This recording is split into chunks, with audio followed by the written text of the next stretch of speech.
mga may gusto pong bumili ng baboy dyan. May binibenta po kaming baboy. Ayan.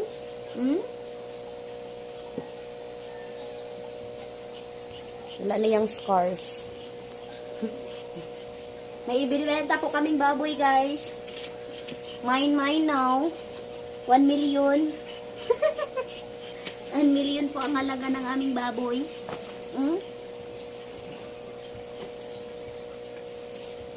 Budik, budik, budik. Budik, budik, budik. Budik, budik, budik, budik. Budik, budik.